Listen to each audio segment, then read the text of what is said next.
Olá pessoal, eu sou o Dr. Paulo Freire, eu sou um dos responsáveis pelo Instituto Carreira de Saúde, que tem a finalidade, esse instituto, de produzir cursos EAD com qualidade e custo acessível para os seus alunos e todos os profissionais de saúde. O nosso entrevistado de hoje é o professor Arão Sapiro, importante palestrante nacional e internacional, mestre formado pela Fundação Getúlio Vargas e especialista em planejamento estratégico de empresas. Exatamente. E autor de um livro também, junto com o professor Luquinha Renato, um livro de planejamento estratégico, um livro que vocês podem encontrar nas livrarias. Conversaremos sobre o seu curso inédito na Escola de Líderes, Carreira e Saúde, intitulado Capacitação Estratégica para Líderes. Seja bem-vindo, professor Sapiro. Obrigado, muito grato. Professor Sapiro, o senhor vai dar um curso no Instituto Carreira e Saúde sobre capacitação estratégica para líderes. Então, uma das perguntas que sempre podem aparecer, quais são os principais temas abordados no curso de capacitação estratégica de líderes no seu curso? Sim, vou falar.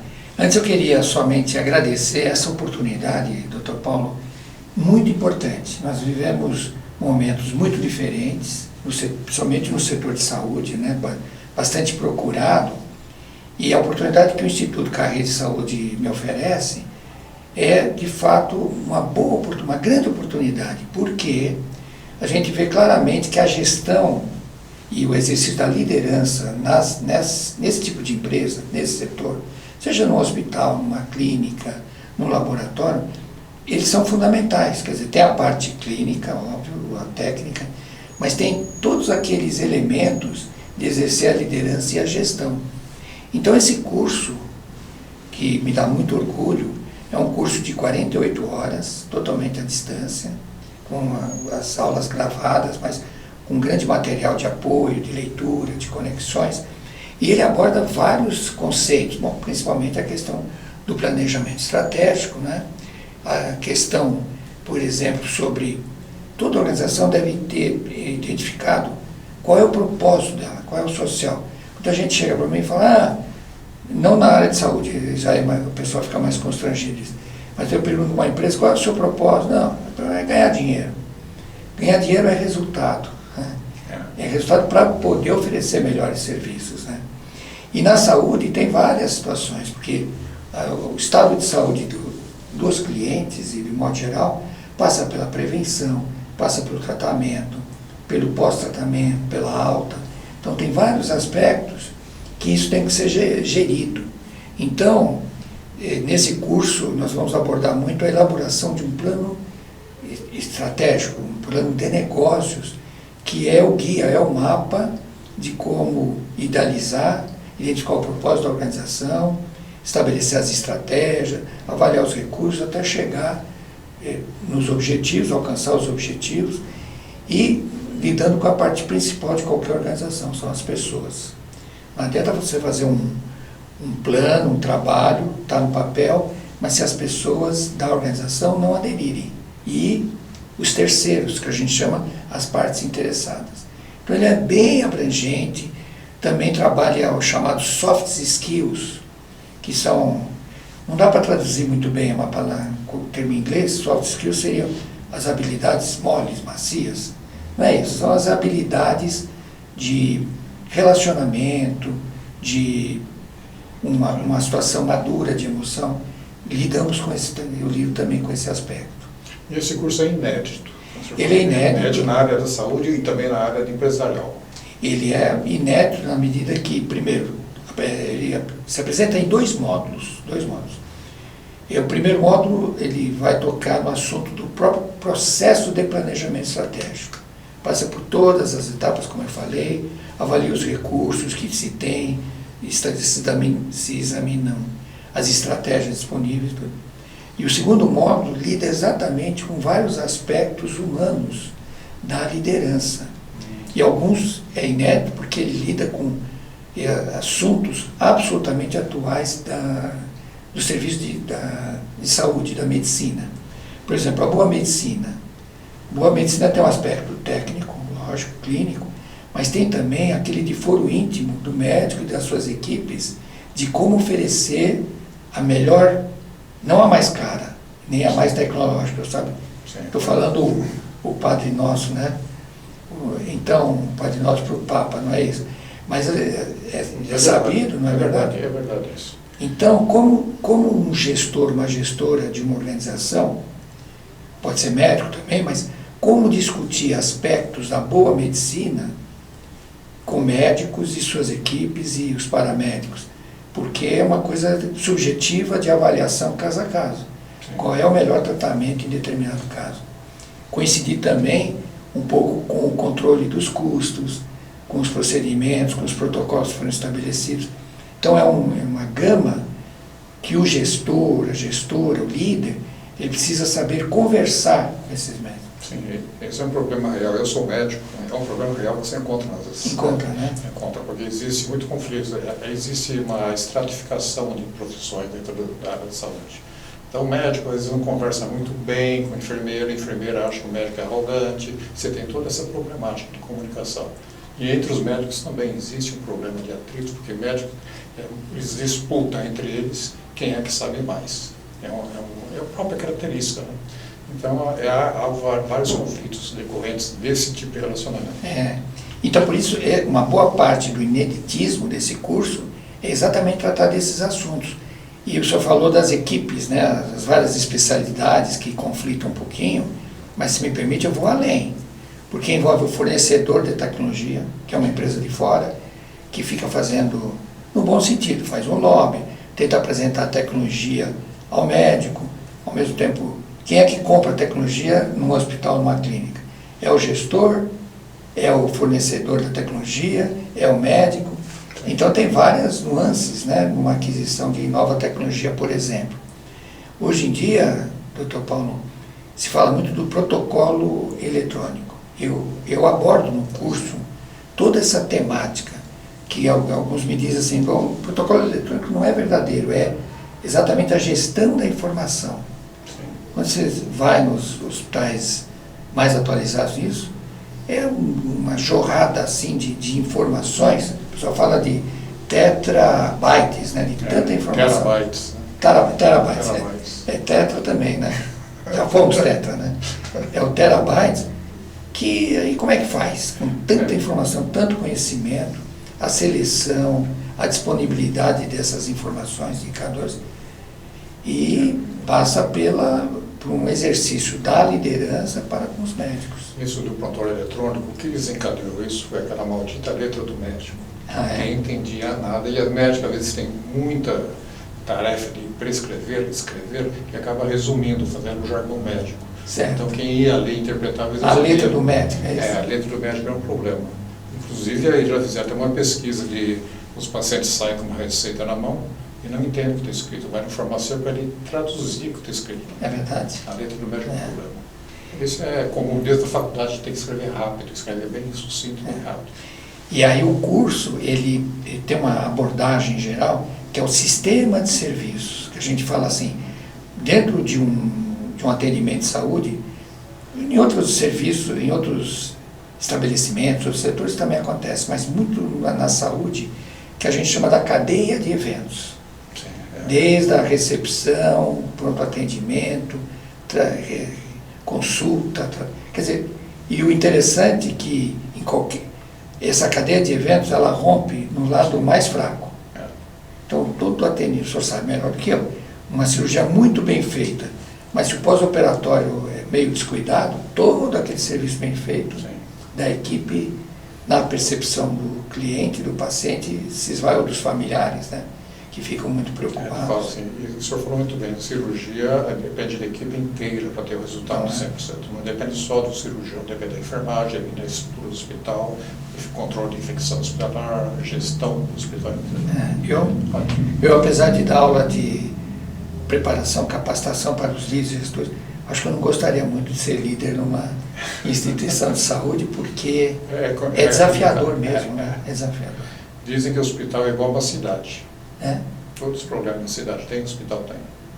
Eu imagino que problema sim. de lixo, problema de RH, problema de gestão, né, financeiro, quem vai financiar tudo, comprar equipamento, quem financia, como é que financia. Como eu falo, vou falar em algumas aulas, quando você vai ser atendido por um advogado, é menos risco. Quer dizer, tem um risco, de repente ele perder a hora da audiência, ou não fazer a defesa, mas não é tanto porque tem tempo de se fazer um bom trabalho. A engenharia moderna, da mesma maneira, salvo tivemos aí, às vezes, algum acidente, um desmoronamento, pode acontecer, mas são muito raros. E na saúde não se brinca, né? Não tem tempo. Não tem tempo. Você olhou, tem que resolver na hora. E não pode errar.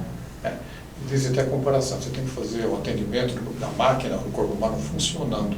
É diferente de um mecânico, por exemplo, desliga o carro para consertar. Você não, tem que consertar com tudo funcionando. Pois é. Esse é um problema. Então. Ótimo. Então, uma outra pergunta que surge, em um cenário complexo em que vivemos, que o senhor mesmo citou, em que a gestão é cada vez mais necessária, isso todos os profissionais de saúde sabem, né?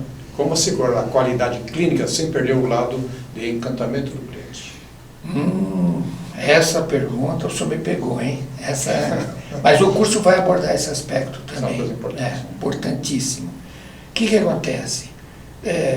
De fato, o tratamento clínico, ele é carregado de protocolos, de procedimentos bem estabelecidos. Mas, quando você está num ambiente de tratamento de saúde, ou para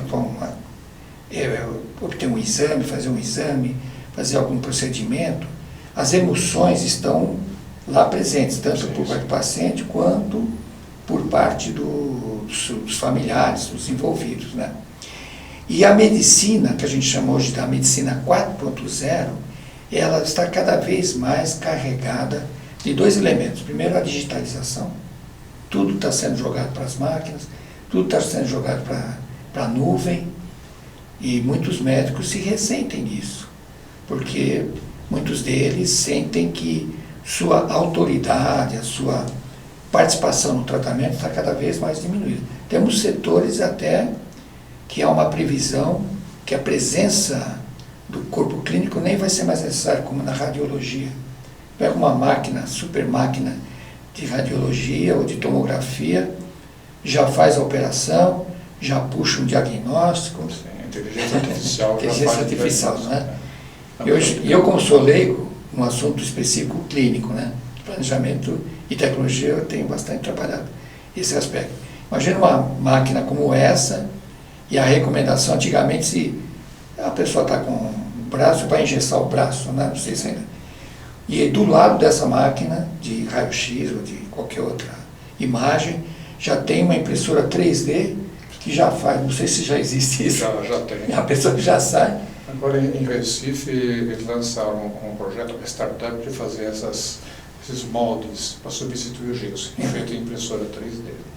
E aí o médico realmente não tem o que fazer, porque qualquer informação, a leitura de uma foto como essa, né, de uma chapa como essa, a leitura do que acontece lá, a resposta é embasada em um banco de dados global, universal, a partir de terabytes, de milhares. Milhões de informações são analisadas. Então, a tecnologia é, em certo sentido, uma ameaça. A questão a resistência para os novos procedimentos. Também tem essa coisa que você há pouco falava, que é o médico se sentir senhor da tecnologia e do conhecimento, e não admite uma ingerência. Por isso que o gestor, a gestora, tem que ter uma habilidade além da conversa técnica. Tem que ter uma habilidade, uma competência de lidar com as equipes, de liderar, porque o exercício de uma equipe de um médico bem-sucedido vai ajudar a tornar aquele hospital, por exemplo, bem-sucedido. Mas precisa ter referência nessa equipe médica de enfermagem, todos os técnicos fazem uma equipe de referência. Então há muitas competências, os chamados soft skills, que precisam ser desenvolvidos, estimulados, aprimorados, fazer o corpo clínico e administrativo e tecnológico. Uma coisa, só vou abrir um parênteses, mas é interessante como recentemente surge um novo corpo de profissionais dentro das instituições, que é o corpo tecnológico, que não é formado por médicos, né? Então você tem os tecnólogos, você tem o pessoal administrativo, o pessoal de apoio e o corpo clínico. Engenharia. E a engenharia também. Não é? E tudo funcionar. E tudo funcionar. Então, como você falou, um hospital é como uma cidade. E o líder de uma organização, o futuro líder, porque uma parte do nosso curso, Dr. Paulo, ele é direcionado a possíveis novos gestores e gestoras. Alguém que está se preparando. E nem precisa ser de toda uma organização. Vamos dar um exemplo. Uma nova tecnologia que está sendo estabelecida, uma nova metodologia. A gente fala que é um novo projeto. Novo projeto, então se forma uma que a gente chama de uma força-tarefa. Hoje tem um termo em inglês. O pessoal reclama comigo, mas toda vez que eu usar um termo em inglês eu explico direitinho. O squad, né? É um grupo, é uma força-tarefa. Então que precisa de todos os elementos, planejamento estratégico, ver o propósito do projeto, ver a formação, quais são as competências, quais são os recursos necessários. Então, hoje se procura, inclusive, é bem viável isso na área de saúde, entender a organização como um conjunto, vamos dizer que a gente fala, um portfólio de projetos, a gestão por projetos, e não aquele organograma que tem o diretor-geral, a diretoria, o conselho, fazer uma caixinha fechada, não. E cada projeto forma-se um grupo de trabalho multifuncional e multidisciplinar. Ótimo. Então, professor, o curso do senhor, como serão as aulas? Como o senhor imaginou que deveriam ser as aulas para esses gestores? Então, as aulas, elas vão... Assim, tem toda uma tecnologia para o que a gente chama de ambiente virtual de aprendizagem, né? Então, a parte principal são essas aulas, como agora, que elas vêm acompanhadas da apresentação ou de PowerPoint ou de outra maneira de apresentar, mas principalmente o PowerPoint. Mas a cada passo eu apresento ou um case ou um fato verídico. Case que eu digo é um exemplo real das coisas, né? E se dá um tempo para o participante ler e aí volta para o curso. Ele pode avançar na medida que ele acha necessário, mas eu acredito que o próprio Instituto Carreira e Saúde tem uma metodologia de que a pessoa faça numa determinada velocidade, mas não queira atropelar as etapas. É isso. Ela tem que seguir uma sequência, como se fosse subindo uma escada, degrau por degrau. Se não subiu o degrau anterior, não passa para o próximo. Então, isso o senhor estabelece, é possível estabelecer a velocidade de aprendizado. Então, e aí outros elementos, então, ao final de cada aula, são 12 aulas, me parece, eu preciso ver se são entre 8 e 12 aulas, né, dentro desses 12 módulos, não tem problema. E aí, ao final, são apresentados 1, 2, 3, 4 artigos atuais, mais as conexões com a internet, sites de interesse e alguma questão. E o que é mais interessante, que conforme as aulas vão avançando, eu acabo disponibilizando o que a gente chama de template, ou chamamos de formulários, planilhas. Então, principalmente a partir da terceira aula, vai ser disponibilizado. Então, uma planilha que vai ser preenchida pelo próprio aluno, digamos, quais são os objetivos, as estratégias, como se fosse um autoaprendizado, né? E ao final de todo o curso, o aluno tem, ou o grupo de alunos, né, se for de uma mesma, pode ser de uma mesma clínica, do mesmo hospital, então eles formulam um plano de trabalho e depois vem a avaliação, mas não é uma avaliação caso a caso. O aluno recebe um retorno como se fosse um resultado de excelência, um resultado bom, um resultado... Ninguém repete no curso, mas os planos menos elaborados recebem uma devolutiva da minha parte como sendo regular. Não que o plano de negócio esteja errado, mas que poderia trazer mais elementos. Então, cabe ao próprio aluno voltar para o documento. Enriquecer o plano. Exatamente. Ótimo. E entre uma aula e outra, como eu falei, tem todos esses artigos para ler, é incentivado atividades de o aluno rever o que foi visto na aula, é bem completo nesse aspecto. Então, professor, umas perguntinhas que sempre ficam naquelas dúvidas. Para quem se interessou nesse curso, qual é o seu público-alvo? Assim? E quais são os objetivos a serem oferecidos aos participantes? O que o participante vai aprender? O que ele vai começar o curso e vai ganhar fazendo o curso? Quem eu imagino que seriam os melhores, como a gente fala, o público-alvo, né? Que melhor se aproveitaria disso? Bom, primeiro, profissionais das diferentes áreas de saúde. Medicina, área da enfermagem, pessoal da administração, fisioterapia, mesmo pessoal de direito, hoje tem um papel muito grande com a nova lei de privacidade das informações, né? Sim, tem muita implicação. Tem direito na saúde também. Direito à saúde. Muitos advogados hoje são só na área de saúde. A própria engenharia também. Sim. Então é um campo... Dentistas também, toda a área de odontologia. Então todos esses profissionais que atuam numa organização de saúde com vistas a obter algum papel, né, ou de coordenação, ou mesmo de diretoria, ou de ser responsável por um projeto, esse conhecimento ele pode adquirir, esse participante pode adquirir no nosso curso. Então, eu ofereço nesse curso, bom, primeiro, toda a metodologia para se elaborar um plano estratégico. Sim. Essa é uma parte. Outra parte que é mais intangível, mas bastante relevante, que é o pensar estratégico, que é diferente do pensar administrativo, o pensar operacional. É uma capacidade, interessante isso, de olhar as coisas que estão lá longe, lá no futuro, como se já estivessem próximos. Isso é importante. E as coisas que estão próximas, quais são as consequências dessas coisas próximas lá na frente.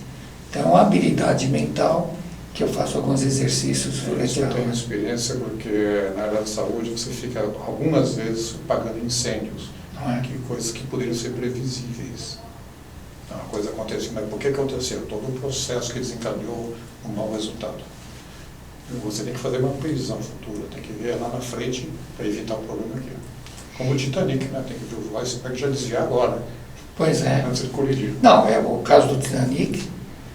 O pessoal fala Titanic, né? Não sei exatamente, a gente no Brasil é Titanic.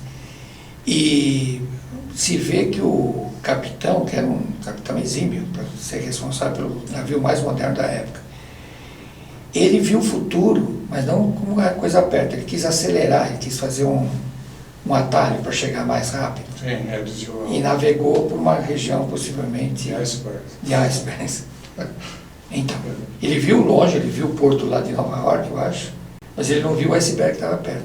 Esse é exatamente o espírito do pensar estratégico, as consequências no curto e no longo prazo, né? Uma outra coisa que eu abordo, que é o espírito empreendedor. Dentro de uma organização, a gente costuma falar do intraempreendedorismo. Quer dizer, não é porque um médico, um profissional, esteja trabalhando para uma clínica, que ele não possa querer melhorar a clínica, trazer novos procedimentos, avançar na tecnologia, participar de várias atividades de treinamento e capacitação.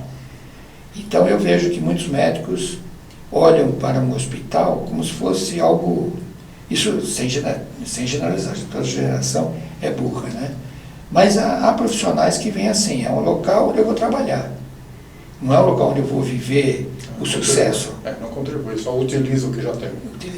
Então agora, ou a pessoa profissional se desenvolve nesse aspecto, mas o ambiente da organização é hostil.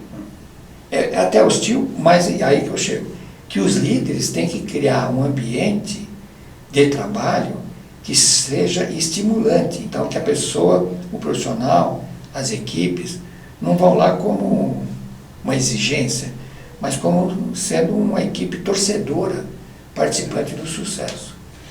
Então, muitos instrumentos cirúrgicos foram feitos assim por médicos, porque eles viram a necessidade de criar um novo instrumento para uma cirurgia. Então ele adaptou, ele estava os instrumentos anteriores e ele criou uma nova forma, um novo tipo de instrumento para fazer uma determinada operação. Então todos os instrumentos têm nome dos seus criadores. Olha aí, essa eu não sabia. Agora, se é uma administração totalmente alheia ao trabalho do médico e vice-versa, o médico que pensar, ou a equipe que pensar numa melhoria, possivelmente não vai compartilhar, como se fala, naquele estabelecimento, naquele hospital, naquele laboratório.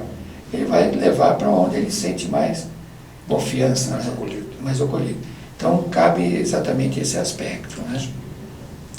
E capacitar os participantes, no caso de gestão de projetos, é outro elemento que eu vou desenvolver ao longo das aulas. Isso eu posso dizer de experiência própria, que a gestão do projeto é mais importante que o projeto. Porque fazer ideia do projeto é simples, põe no papel, eu vou fazer alguma coisa, mas como é que vai executar isso? Como é que você vai fazer um business plan em cima disso? Como você vai vender esse produto, essa ideia? O Eisenhower, eu falo isso no meu livro, viu? É do planejamento estratégico, que eu escrevi junto com o professor Edalberto Chiavenato, e há muitas dessas questões. Fazer o plano, o Eisenhower foi um general-chefe, né, das Forças Armadas na Segunda Guerra Mundial, foi o chefe, depois veio a ser um dos presidentes mais, que antecedeu o presidente Kennedy, né, na década de 50. Ele falava, olha, os planos não são nada, o que pesa é o planejamento, é a preparação para executar e depois executar. E tem mais uma frase do outro presidente Lincoln, essa é mais conhecida. Perguntou que ele, antes de se candidatar, ser político, ele era lenhador. Você conhece a história? Então, essa história eu não sei se o senhor vai contar. Mas perguntaram como é que foi, como é que você fazia para cortar a lenha? Ele falou, olha, se eu tivesse 6 horas para cortar lá a lenha, 4 horas eu usava afiando o machado.